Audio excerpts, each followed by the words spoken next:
zenyo buli kimu bwekiri kwe kufundikira okwo. Kati tugenda mu video ya leero no atayina bwongo bulungi nsabo Yesu bulungi nsabo Yesu gwe. Ngenda kusooka ne security alert zigina kubera crucial nnyo. Security alert zigina kubera crucial nnyo mu video ya leero. Byo tugenda okwogera ku bimanyi bulungi nnyo. Ngenda bibayitiramu mbawe forensics mbawe information nga buli kimu kinatambula. All right. Kati tusokere mu security alert nga bulijjo. Katusokere mu security alert nga bulijjo. Then tugende mu maaso. Kasulatu omukulembeze wange atuuse Robert Kyagulanyi Ssentamu wonna woli mukama wagono bakanjala bakutuukeko bulungi nnyo. Obwetegereza bulungi nnyo. Ekisokera ddala njala tegeeza bannayuganda mwenna before nga sinagenda ku security alert abali mu bitundu ebyesudde Buganda ne Buganda mwennyini. Mugenda kulaba ku fujjo. Mujjo muli ekigambo kibayita basibira mu bbwa nga temukimanyi. Ku luno mugenda kulaba kibayita basibira mu bbwa. Lwaki? Nfuna information endaga nti bitundu Museveni gy'atasubira buwagizi. Batulugunya, bakuba, bawamba, buli kyonna ekyetaagisa okuwamba. Bakuba, bamenya, basiba, bakola buli kimu ekyetaagisa okukola. Nga bakikola basajja ba Muhoozi Kanyerugaba aba SFC. Mu bitundu muli Kasese Foot Patrol, Bondi Bujo, mu maserengeta ga Uganda n'embala kitokota si kisaanikire. Mu Buganda mu bitundu byesudde watali nnyo bantu balina masimu okutulugunya n'okuwamba kugenda maaso mu Busoga ate ekiriyo kizibu nnyo. Bakuba abasajja bakuba bulijjo mwagala kumanya kibayita bayita abakulembeze bamusibira mu bbwa mugenda kiruzaako nenga kigenda maaso. So no kyenjagadde bategeeza mwena mu kitegere bulungi nnyo nenge Busoga ekiriyo kibi ekiri mu maserengeta eri mu Fort Portal Kasese Bundi Bujo Wambyale bakuba abantu bawamba abantu ekiri embala na kitokota si kisaanikire. Bas ekisokera ddala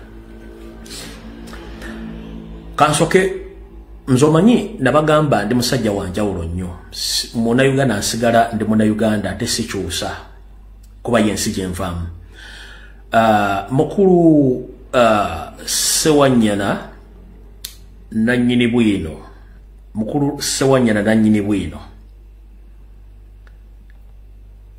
ngenda kusaba bwabanga akatabo kakakoli kumpi genda mwekizayiro ng'obudde bukyali.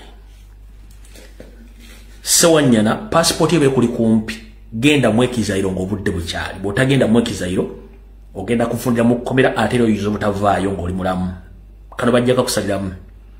Ssewanyana MP we Makindi oba Makindi eki nkutegeeza n'olubuya yakugamba passport ebe kuli kumpi wandibadde ogenda mu ekizayiro ng'obudde bukyali.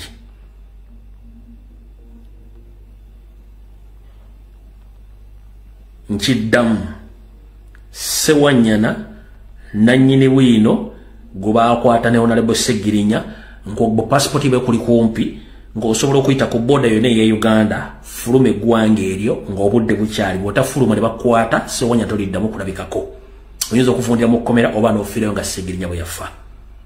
Ekyo nakyo nkimaze. Katugenze mu security alert.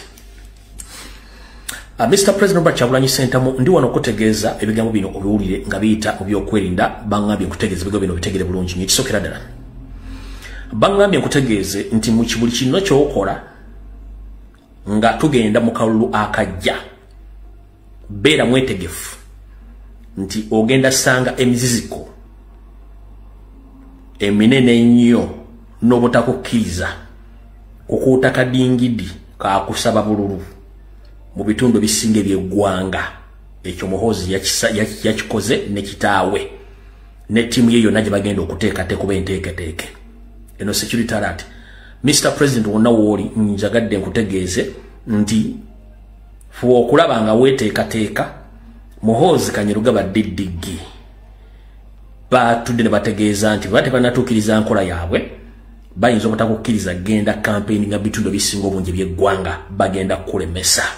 Security alert eteesoka njagala obeere ng'okimanyi.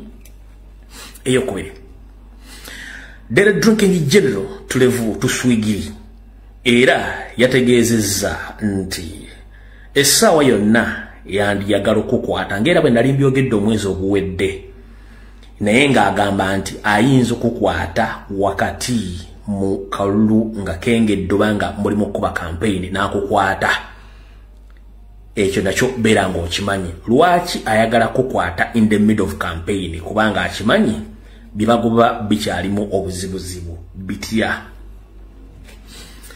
security that yokusatu Muhoozi era ine enteekateeka ekuteeka mu busibe obw'omunju Muhoozi ayina enteekateeka ekuteeka mu busibe obw'omunju kituyita house arrest oba n'akuteeka under house arrest nkiddamu General Muhoozi Kanyerugaba alina enteekateeka ekuteeka under house arrest eyo nayo weeri nayo gitegedde kati abasinga obungi mbalabe ku social media nga mugamba etteeka lya UPDF Act nga lidduka nnyo kandi nnyonnyole wano mudaki ngenda kunnyonnyola katono nnyo nga nkomekeza kano ka security alert ezogyekendala mukulu Joel Ssenyonyi bameba parliament mwenna abali mu parliament ya leero mbategeeza eyo UPDF amendment bill gye baleeta tebagireeta nti egenda kukola ku Bannayuganda basinga obungi no their main target is Robert Kyagulanyi Ssentamu eke Bobi Wine yensonga lwaki egenda kuyita ku speed ya yiriri but enforcing with immediate effect kubanga bagala gikozesa to arrest Robert Kyagulanyi Ssentamu and with immediate effect to dissolve and to ban National Unity Platform the moment liyitamu genda otunuulire facial expression y'aba minister nga ba presentinga oba ba defendinga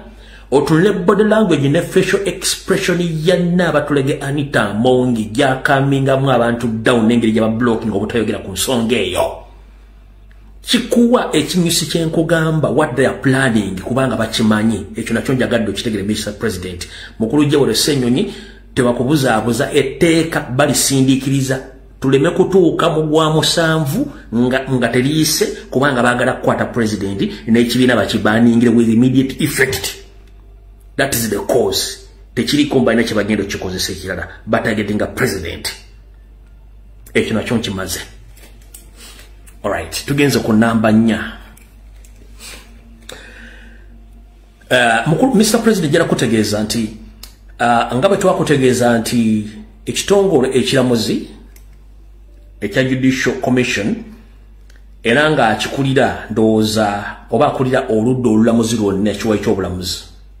oba Judicial Chief Justice Wunye Dolo ali ku mudumu gwa mundu nga takyasobola kwekyusa okukola ekintu kimu kyakola bya